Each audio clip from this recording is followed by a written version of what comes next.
Hello మామ, అందరికి ముందుగా ఉగాది శుభాకాంక్షలు.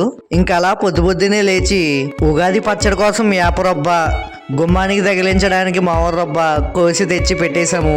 నేను ఇంకా అలా రెడీ అయ్యి వచ్చేసరికి మా అమ్మ యాపు పచ్చడి అయితే రెడీగా పెట్టేసింది. అది తినేసి ఇంకీలోపు మా అమ్మ కిచెన్ లో ఏవేవో చేస్తుందని చూడడానికి వెళ్ళాను. తీరా చూస్తుల్లోకి కిచెన్ లో మా అమ్మ మంచిగా చక్కగా బూర్లు అయితే వేస్తుంది. ఇంకా దాంతో పాటు గారెలు ఇంకా మనకు తినవలసిన ఐటమ్లన్నీ మా అమ్మ కిచెన్ లో రెడీ చేస్తుంది.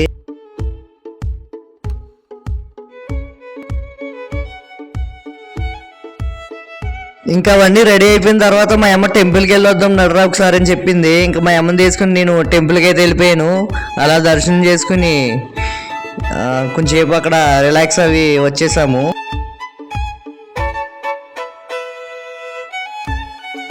ఇంకా అలా మేము ఇంటికి వచ్చేసరికి మా చెల్లి పాయసం తెచ్చి చేతిలో పెట్టేసింది. ఈ రోజు పండగ కదా తినాలి రా అన్నయ్య అని చెప్పి ఇంకా తినేసి ఒక గంటన స్లీప్ వేసాను. ఈలోపు మధ్యాహ్నం మెనూ రెడీ అయిపోయింది. బిర్యానీ, గారెలు, చికెను అది కూడా తినేసి ఇంకా మన పనులేవో మనం చూసుకున్నాను. ఇంక ఈరోజు ఉగాది అయితే ఇలా ఎండ్ అయిపోయింది మామ. మీ ఉగాది ఎలాగా ఉందో కామెంట్ చేయండి, లైక్ చేయండి, సబ్స్క్రైబ్ చేసుకోవడం మాత్రం మర్చిపోవద్దు.